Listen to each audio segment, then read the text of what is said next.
Well, ladies and gentlemen, this is Colin Dawson again with another edition of well, let's put it this way. I'm going to put it on two channels. So, let's see what's happening in Carlin's world.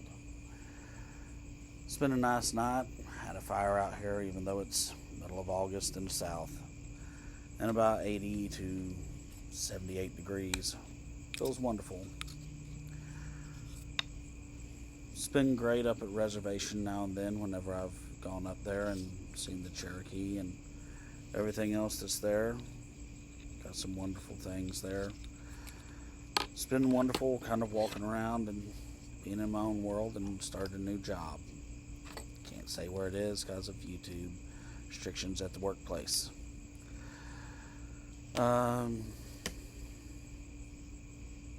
It's just been kind of great. Seen some really good movies.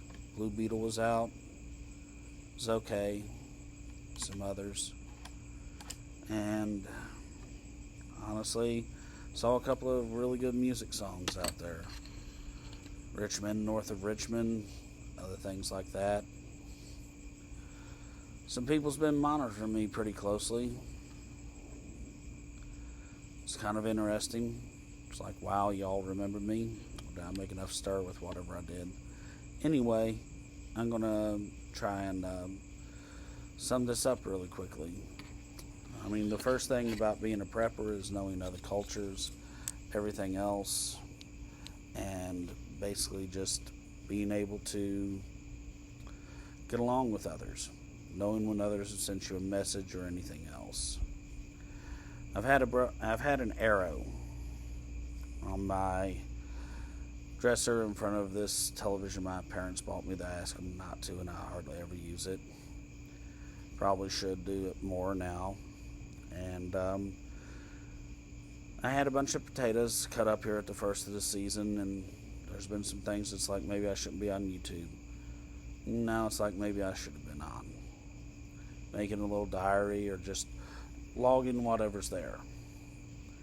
Anyway, here's a really interesting thing for politics, since a lot of people are saying that they won the war and the Taliban and Al-Qaeda and ISIS were so closely connected to World War II, and now with World War I being done, they've pretty much all said that it was part of World War I Reconstruction. I only know of one group, and granted, I'm trying to leave out everything except the house Musolini in this.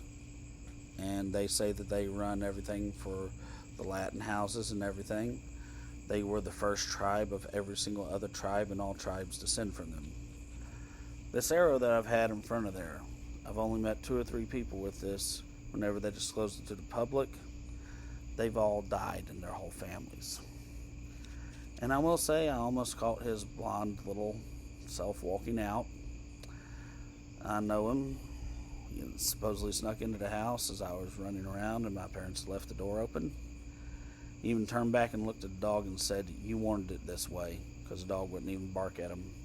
It's one of the things they do if they get an RFID tag in the dog. They can have a way of like making it just lay there. He took the arrow and broke it. And left it on top of my potatoes.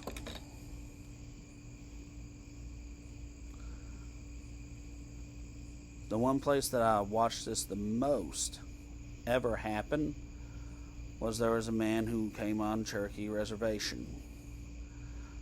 I know it's built up a lot since the casino came on. And yes, he was walking down the middle of the road because, honestly, only bikers really came up there.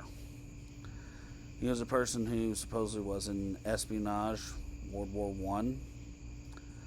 And his kids were kind of a little agitated because something had came into their house. And I mean, they tore their guns apart right down to barrels, just totally destroyed them. I mean, you could tell that, someone took a hacksaw and took time to cut down the barrel of the gun and pulled it apart so it couldn't be used.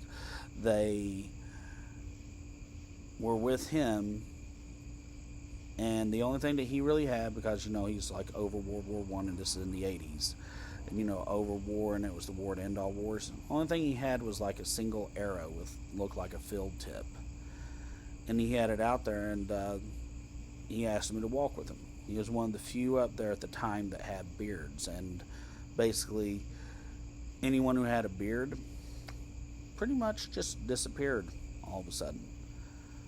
And he said a few things to these people that stopped him in the middle of the street. He told his kids to go somewhere else, asked me to stand there. It's like, I had nothing to do with him or his family or anything else, and was just a kid from the valley and a tourist. It'd be good education. Well, they immediately reached over to this guy, and he's kind of older and everything, and he's like totally nonviolent. They took the arrow out of his hand and broke it, and said they were with the first tribe. He asked me who they were.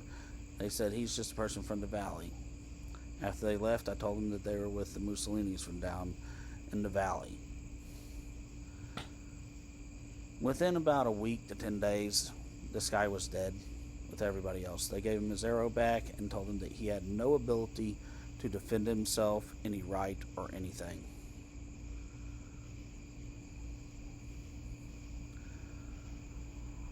Around this time, people have mentioned that Rumsfeld had stopped any diplomatic relations with Iraq. This was back in like '85 and stuff. A lot of other things that came up with that and everything. And I know I've sent a lot of things in over the Taliban, Musolini, ISIS, and things into the Library of Congress and gotten copyrights on them. It's public record.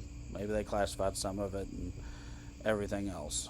I've heard that I've gotten like 200 tapes out of the like 2,000 or 3,000 I sent in that were classified. So I was like, I guess it's pretty good. Anyway, pretty sure I know who the guy was, which part of the Mussolini family he works for, and where I've met him at all times. But just insane. Can't really make much out of it from a voice, my hurt feet, walking through or whatever it is, and trying to chase down a person who wants to walk out of my house as though he's in a underwear loincloth and go into one of the neighbors' houses next door. Who's with a certain Masonic lodge I might have mentioned was allied in World War II with the other people. And due to whatever it is they did, they delayed our invasion with the Britons into Morocco for a year, because it was basically we're in a civil war locally. And they've kind of covered that up with 2 or 3 other little incidences.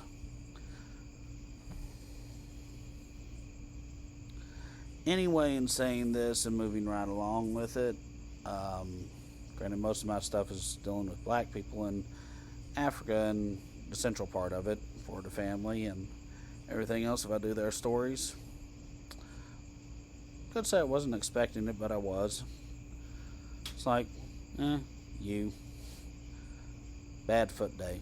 I chased him down and like ripped his fingers off and stabbed him to death with them. I mean, it's not wrestling. Anyway, moving right along with everything else here. Going to be harvesting the potatoes this Saturday, and we'll see how many of them there are and see if I can't really defend myself, because you got to produce your own food in order to be defensive of yourself. And it's not to be separate from the nation or anything, it's just to be reliant. And we'll call this weirdo.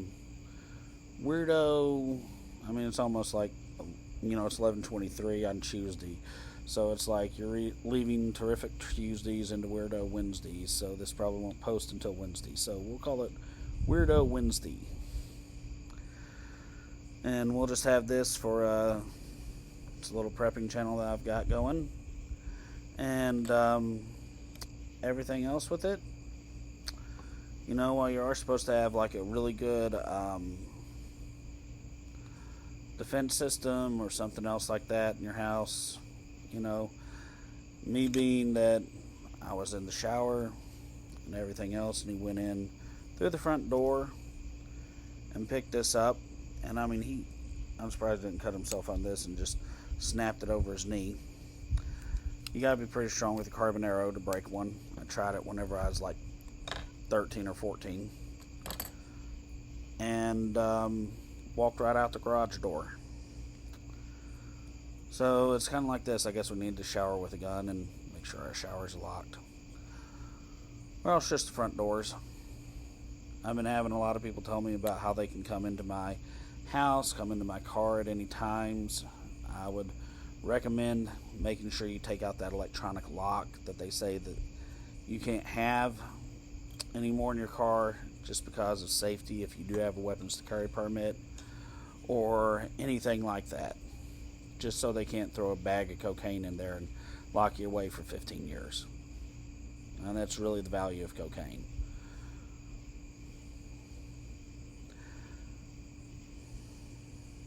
All things considered, garden's going okay. Shouldn't have gotten to Boston pickling cucumbers. They took over the whole garden and collapsed half of the tomatoes. And I even got the best cages out there. They're like built like, look like a small steel, drum or something like that. And they overweighted them and took them down. So a plentiful amount of cucumbers and everything else and all of that. And anyway, moving along. Honestly,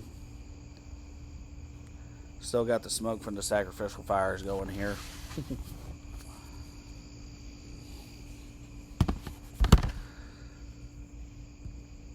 Just in case anybody's wondering. Not up in Canada, but smoke is nice. Anyway, it's been a wonderful day. Thank you for listening, and I will try to have something a little bit better and more enlightening. Maybe something, I don't know, something along the lines of upbeat happiness. And honestly, like I said, it happened at the beginning of the planting season for potatoes, and it's now August 22nd. It's Colin Dawson signing off.